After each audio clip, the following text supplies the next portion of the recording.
Morning all of you. कैसे हैं आप लोग? I hope you all will be fine. मैं अविनाश मानिकपुरी अपने यूट्यूब चैनल पर आप सभी का स्वागत करता हूं।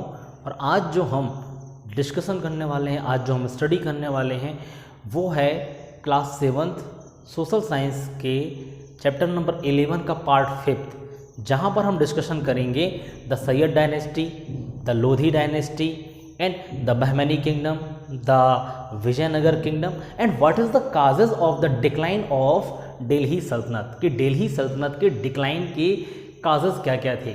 ठीक है, कि किस कारण से दिल्ली सल्तनत जो था वो पूरी तरीके से डिक्लाइन हो गया था और उनके बाद मुग़ल एम्पायर भारत के अंदर इस्टेब्लिश हुआ था। ठीक है, तो प्रीवियस क्लास में हमने तुगलक डायनेस्टी के बारे में स्टडी किया था। ठीक है, तो आज हम देखते हैं सैयद डायनेस्टी। ये आपके बुक के पेज नंबर 69 में आपको मिलेगा। ठीक, तो जहाँ पर लिखा है देखेंगे आप कि आफ्टर द डेथ ऑफ, ठीक है, मैं यहाँ पर मेंशन कर रहा हूँ the Sayyid dynasty, the time period of Sayyid dynasty 1414 to 1451, यानी जहाँ से तुगलक डायनेस्टी खत्म होती है वहीं से सैयद डायनेस्टी स्टार्ट होगी, और जहाँ सैयद डायनेस्टी खत्म होगी वहीं से लोधी डायनेस्टी स्टार्ट होगी। तो आपकी बुक पे देखेंगे पेज नंबर 69 पर, जहाँ पर लिखा है कि after the death of the last sultan of Tughlaq dynasty Khizr Khan, who was the appointed the governor by Timur Lang, conquered Delhi and led the foundation of the Sayyid dynasty. ठीक है, कि तैमूर लंग के बारे में हमने प्रीवियस क्लास में स्टडी किया था कि तैमूर लंग ने 1398 AD में दिल्ली पर आक्रमण किया था। ठीक है, तो उसके बाद उन्होंने क्या किया कि जो खिज्र खां थे, ठीक है, उनको अपॉइंट किया गवर्नर के तौर पर। लेकिन यहाँ पर लिखा है कि and led the foundation of Sayyid dynasty, तो खिज्र खां ने ही सैयद डायनेस्टी को एस्टेब्लिश किया था। ठीक है, and the last ruler of this dynasty was Alam Shah. ठीक है, जो लास्ट रूलर थे आलम शाह थे। In 1451 the amirs of Delhi, कि जो अमीर थे दिल्ली के, जो पैसे वाले लोग थे, जो गवर्नमेंट को चलाते थे, ठीक है, उन्होंने क्या लिखा है कि invited the Afghan ruler of Punjab, की अफगान के जो रूलर थे जो पंजाब में शासन कर रहे थे, ठीक है, बहलोल लोधी उनका नाम था, उनको इनवाइट किया। ठीक है, किस चीज़ के लिए? कि आप दिल्ली की गद्दी पर बैठें। And Bahlol Lodhi and crowned him the sultan of Delhi, और उनको दिल्ली का सुल्तान बना दिया। ठीक है, तो बस इतना ही है सैयद डायनेस्टी में। अब हम आते हैं लोधी डायनेस्टी की तरफ। देखेंगे लोधी डायनेस्टी का टाइम पीरियड है कि 1451 टू 1526। ठीक, अब 1526 से बाबर भारत में आते हैं और वहाँ से फिर मुगल एम्पायर स्टार्ट होता है। तो बहलोल लोधी का जो टाइम पीरियड है वो है 1451 टू 1489। ठीक, Bahlol Lodi founded the Lodi dynasty. After Bahlol Lodi his son Sikandar Lodi became the ruler 1489 to 1517। ये इनके जो सन थे उनका टाइम पीरियड है कि 1489 to 1517। He shifted his capital from Delhi to Agra. He worked for the welfare of his subject and to make kingdom powerful.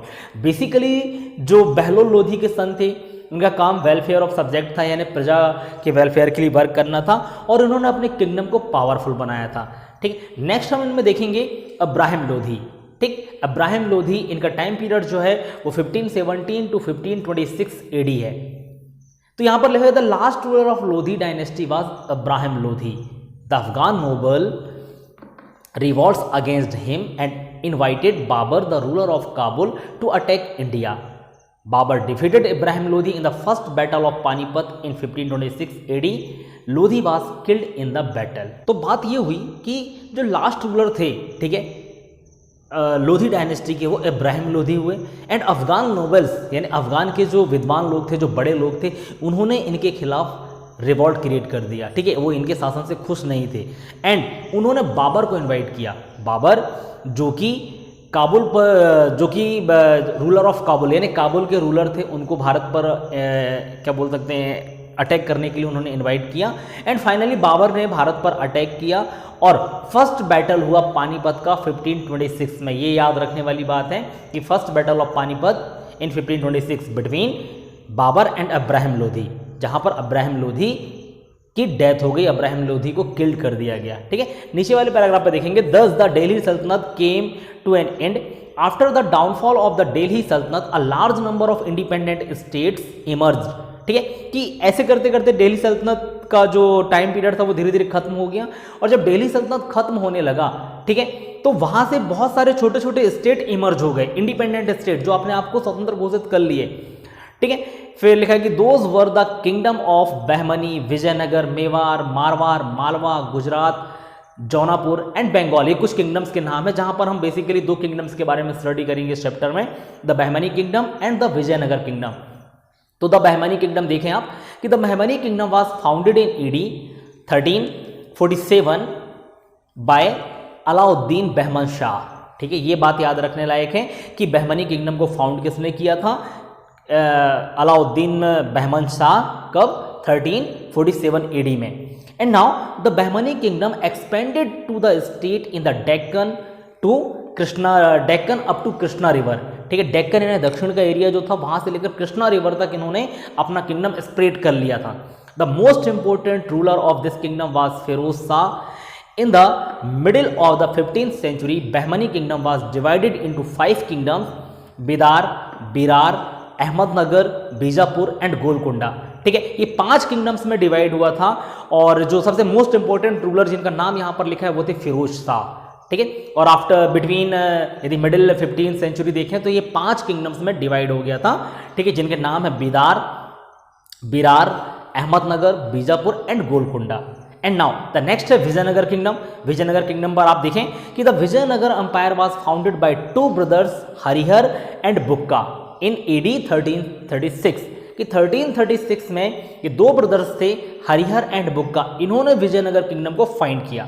And now the empire of Vijayanagar covered almost the entire region south of the river Krishna, ठीक है। किस जो Krishna river के बाद का जो south का जो एरिया था, नीचे का एरिया भारत के अंदर, ठीक है, उसका पूरा एंटायर एरिया विजयनगर किंगडम के अंदर कवर्ड कर लिया था इन दोनों भाइयों ने।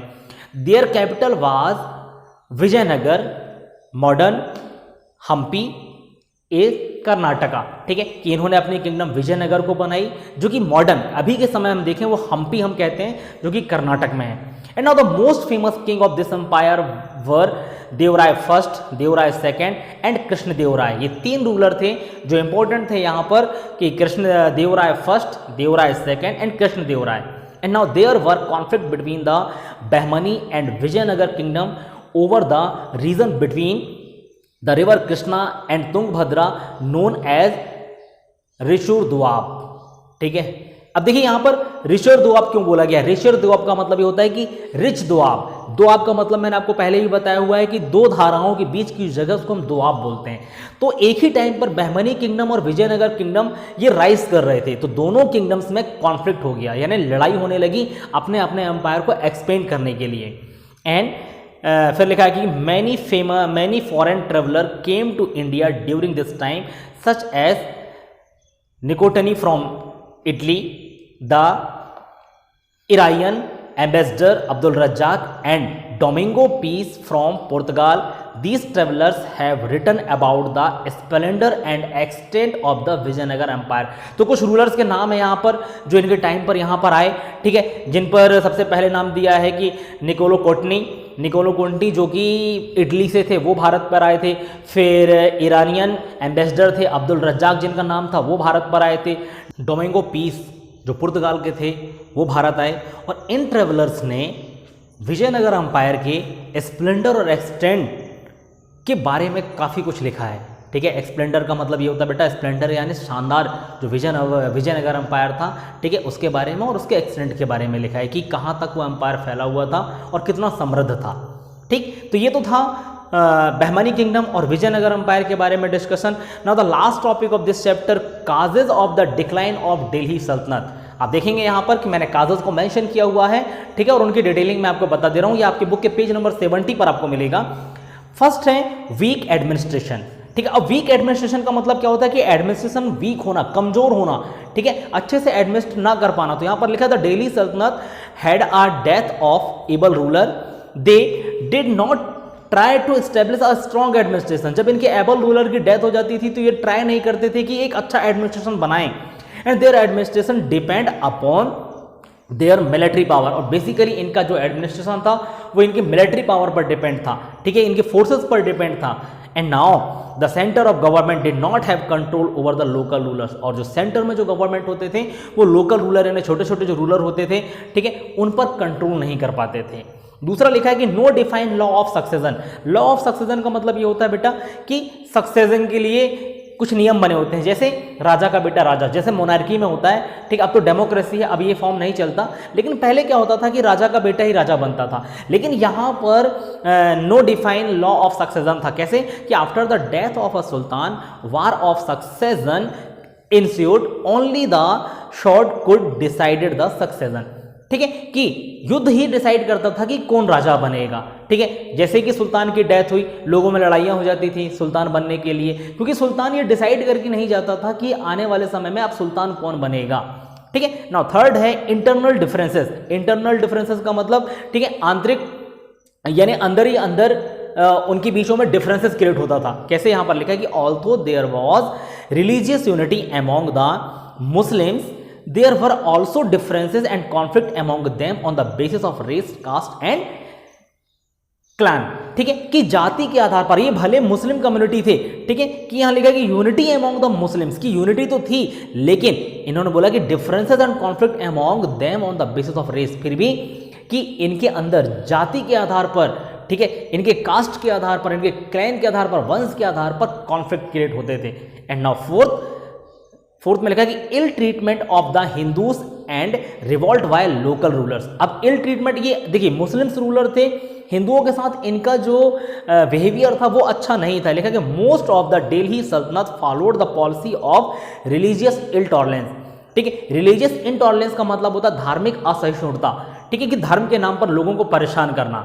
And the local rulers did not tolerate it and revolts against the sultans, और जो लोकल रूलर थे, जो हिंदू रूलर थे, वो उसको टॉलरेट नहीं कर पाए, ठीक है, और उन्होंने सुल्तानों के खिलाफ रिवॉल्ट क्रिएट कर दिया। फिफ्थ नंबर पर देखेंगे the policies of Mohammad bin Tughlaq. अब मोहम्मद बिन तुगलक की पॉलिसीज क्या थी और किस तरीके से वो दिल्ली सल्तनत के डिक्लाइन का कारण बना, कि the policies and project executed by Mohammad bin Tughlaq made the empire weak and spread discontentment among the peoples, की कुछ पॉलिसीज मोहम्मद बिन तुगलक की ऐसी थी जिनसे, ठीक है, इनका एम्पायर जो था वो वीक हुआ और लोगों के अंदर एक डिसकंटेंटमेंट हो गया, यानी एक असंतोष सा हो गया। एंड नाउ 6 नंबर है इन्वेजन ऑफ तैमूर, कि तैमूर का जो आक्रमण हुआ था। The invasion of Timur struck a fatal blow to Delhi, कि दिल्ली को बहुत ज़्यादा नुकसान किया था तैमूर लंग ने। हमने पढ़ा था प्रीवियस लेक्चर्स में कि तैमूर लंग जब भारत आए थे तो उन्होंने मास्करी कर डाला था, यानी बेतहासा लोगों को मारा, पीटा, लूटा, यानी बहुत सारा नुकसान किया दिल्ली के अंदर।